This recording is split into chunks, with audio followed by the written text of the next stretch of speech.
और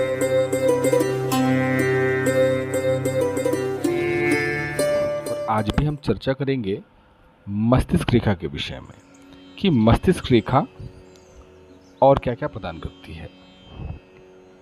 ठीक है, तो जैसा कि आप जान रहे हैं और आपने देखा है कि ये होती है मस्तिष्क रेखा, ये आयु रेखा मतलब जीवन रेखा, और ये होती है हृदय रेखा। ठीक है, अब मान के चलिए किसी जातक के हाथ में, ऐसा ज्योतिष कहता है कि किसी जातक के हाथ में अगर मस्तिष्क रेखा अंत में, मतलब अपने अंत में, अगर मान के चलिए कैसा अंत का मतलब, ये मस्तिष्क रेखा है, ये जीवन रेखा है। ठीक है, ये मस्तिष्क रेखा अपने अंत में ऐसे जाके अर्धवृत्ताकार मतलब आधी मुड़ी हुई, मतलब आधा गोलानुमा आकृति ऐसी बनती हुई, ठीक है, बुध पर्वत की ओर, ये बुध पर्वत है ना, इस तरफ अगर मुड़ रही है, मुड़ जाए मतलब, है ना, या मुड़ रही है, तो ऐसे जातक जो होते हैं ना, वो किसी भी मामले को, किसी भी समस्या को या किसी भी कार्य को बड़ी नीति और चतुराई से हल करने वाले होते हैं, अगर अर्धवृत्ताकार होकर बुध की ओर मुड़ रही है तो, ऐसा ज्योतिष कहता है। अब अगर मस्तिष्क रेखा मान लीजिए लहरदार है, लहरदार का मतलब समझ रहे हैं, मतलब थोड़ा सा लहराती हुई चल रही है, अधिकतर मतलब बहुत से हाथों में ये होता है कि मस्तिष्क से लहराते हुए ऐसे ऐसे ऐसे ऐसे ऐसे आ रही है ना, और स्वास्थ्य रेखा की ओर मुड़ रही है। और स्वास्थ्य रेखा कहाँ से, यहाँ से स्वास्थ्य रेखा निकलती है ना, और इसी तरफ मुड़ रही है, ये स्वास्थ्य रेखा बुध पर्वत तक जाती है ना, और मुड़ रही है ना। तो जातक को ना किसी न किसी प्रकार से बोलते हैं, ऐसा कहा जाता है ज्योतिष में कि थोड़ा सा दिमागी मतलब समस्या या सिर में दर्द होना, या जातक का उदास दिखेगा अधिकतर आपको, थोड़ा सा अस्वस्थ रहता है वो, है ना। तो ऐसा कहा जाता है कि मस्तिष्क रेखा यदि स्वास्थ्य रेखा की ओर मुड़ जाए लहरदार होकर, तो कहीं ना कहीं जातक के स्वास्थ्य में थोड़ा सा कुछ असर जरूर पड़ता है, या वह उदास रहा आएगा, या कुछ ना कुछ उसको समस्याएं थोड़ा सा रहती हैं, है ना। अच्छा, दूसरा मान के चलिए अगर किसी जातक के हस्त में मस्तिष्क रेखा के अंत में छोटा सा फोर्क बन रहा है। अच्छा, फोर्क का मतलब क्या होता है? अब फोर्क मतलब मैंने आपको पहले ही बताया है कि ये मस्तिष्क रेखा जा रही है ना। अब इसके अंत में ये फोर्क यहाँ पर मतलब दो रेखाएं से, छोटी सी, ज़्यादा बड़ा नहीं, छोटा सा फोर्क बन रहा है कि दो भागों में आपको दिखती हुई दिख रही है ये, है ना। तो अब मान के चलिए जिसका एक मतलब आप समझ लीजिए ये हृदय रेखा है ना। और पुनः मैं आपको एक बार समझाता हूँ कि ये आयु रेखा और ये हृदय रेखा। अब यहाँ से मस्तिष्क रेखा गई और इसका ऐसा फोर्क बन रहा है, मतलब इसे चिपक जाके थोड़ा सा टच हो जाती है, और एक ये रेखा यहाँ से निकल जाती है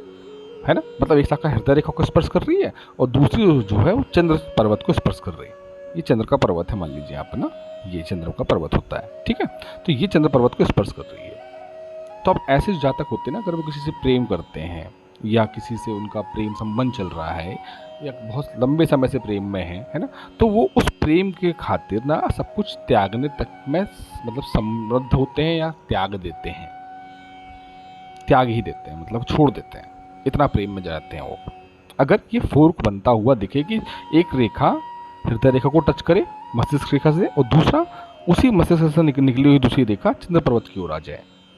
तो ऐसे जातक जो होते हैं वो किसी के प्रेम में अपना सर्वस्व न्यौछावर करने के लिए तत्पर होते हैं। ठीक है, अब अगर मान के चलिए कि किसी जातक के हाथ में भाग्य रेखा चलती हुई हृदय रेखा पर रुक जाए, ये मस्तिष्क रेखा है और यहां से भाग्य रेखा चलती हुई ऐसे हृदय रेखा पर रुक गई, तो इसका क्या फल होता है ना। और अच्छा, मस्तिष्क रेखा की, और जो मस्तिष्क रेखा है, ये मस्तिष्क रेखा है, ठीक है। तो अब ये सीधे सीधे जाती हुई इससे एक रेखा निकल के हृदय रेखा को टच कर रही है और भाग्य रेखा जाकर यहाँ पर रुक जा रही है। तो इसका फल भी वही होता है ना, कि जो जातक किसी से प्रेम करता है तब भी वह अपने प्यार में सर्वोच्च न्यौछावर करने के लिए तत्पर होता है, अगर ये स्थिति भी किसी के हाथ में निर्मित होती है तो, ऐसा ज्योतिष कहता है। ठीक है, अच्छा, अगर मान के चलिए जीवन रेखा है ना कि आरंभ में, ये इसके आरंभ में यहाँ पर ऐसे घोड़े का चिन्ह है,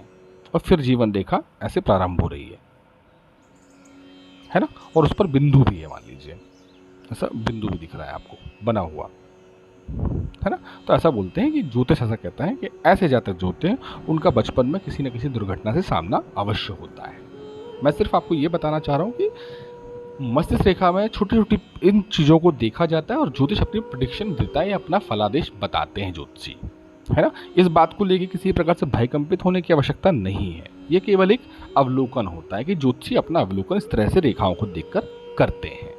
तो आपको सिर्फ इसे अवलोकन की दृष्टि से ही देखना है, ठीक है। दूसरा, अब अगर मान के चलिए जीवन रेखा पर किसी स्थान पर तारे का चिन्ह हो, किसी भी स्थान पर मान के चलिए, तो मैं चलो उसको यहाँ पे, यहाँ से ये आए जीवन रेखा और ये तारे नुमा ऐसा चिन्ह है, ठीक है, और फिर जीवन रेखा आगे बढ़ गई,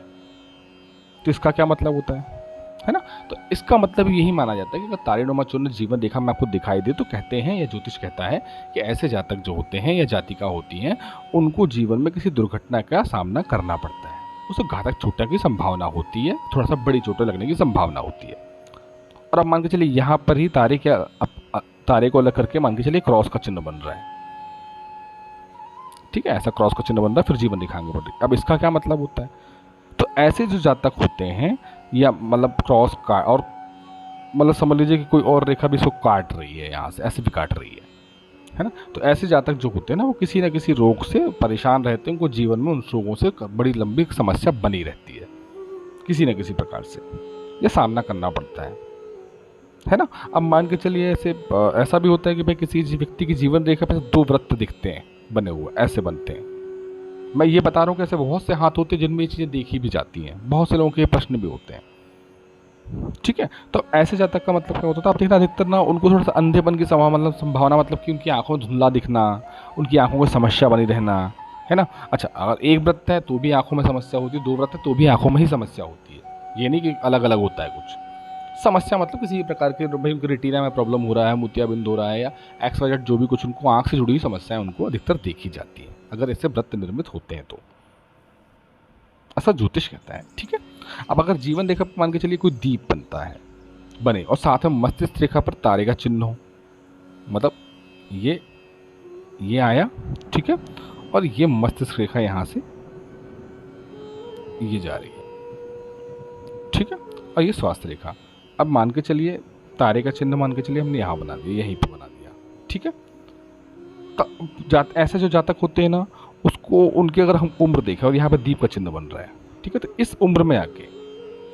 है ना, किसी न किसी रोग का, किसी न किसी चीज़ का सामना करना पड़ता है। लेकिन एक अच्छी चीज़ क्या होती है, अगर यहाँ पर भी मान के चलिए ये जुड़ाव हो रहा स्वास्थ्य का, तो ऐसे जातक जल्दी स्वास्थ्य से जल्दी निजता पा लेते हैं, जल्दी स्वस्थ हो जाते हैं। किसी प्रकार के छोटे मोटे रोग होते हैं 2-3-4 दिन में वो उससे कहीं ना कहीं से सामना करके निकल भी जाते हैं, उनमें इतनी क्षमता होती है, ठीक है। अब मान के चलिए अगर किसी जातक का शनि पर्वत के नीचे मस्तिष्क रेखा पर आपको तारे का चिन्ह बनता हुआ दिखे, मस्तिष्क रेखा पे, है ना, मस्तिष्क पे शनि पर्वत कहाँ होता है, ये शनि पर्वत है, ये दिख रहा है कोई शनि पर्वत है, मध्यमा उंगली, है ना, ये मस्तिष्क रेखा, यहाँ पे अपन को तारे का चिन्ह ऐसा बनते हुए दिख रहा है, यहाँ नीचे बना दिया अपन ने ये, है ना। तो ऐसे जातक जो होते हैं ना उनको थोड़ा जल से या बाकी चीज़ों से बच के थोड़ा सा चलना चाहिए कहीं ना कहीं, है ना, क्योंकि उनको किसी गंभीर चोट लगने की संभावना होती है, या वाहन से थोड़ा सा बच के चलना चाहिए, वाहनों पर अगर बैठे आग से थोड़ा सा बच के चलना चाहिए, ये थोड़ा उनको देखना चाहिए। अगर मस्तिष्क रेखा मान लीजिए बिल्कुल सीधी है, सपाट है, और किसी प्रकार से कोई अन्य रेखा उसको या प्रभावी रेखा नहीं काट रही है, विचलित नहीं कर रही, तो ऐसे जातक जो होते हैं ना वो अच्छी सोच के, अच्छी समझदार व्यक्ति होते हैं और हर कार्य को निपुणता के साथ करने वाले होते हैं, उनका जीवन सादगी भरा होता है, वो जीवन में तरक्की प्राप्त करते ही करते हैं। अगर बिल्कुल स्ट्रेट जा रही है और किसी प्रकार से कोई भी अन्य प्रभावी रेखा या किसी प्रकार से भी कोई रेखा उनको काट ना रही हो तो, है ना, और अगर लालिमा युक्त तो बात ही क्या है, ठीक है। तो ये होते हैं मस्तिष्क रेखा के और भी गुण जो हमने पहले भी 3 वीडियो में जाना और आज भी हमने वही जाना। कल हम चर्चा करेंगे हृदय रेखा के विषय में कि हृदय रेखा से हमें क्या क्या प्राप्त होता है और हृदय रेखा हमें क्या क्या दर्शाती है। तब तक के लिए राधे राधे।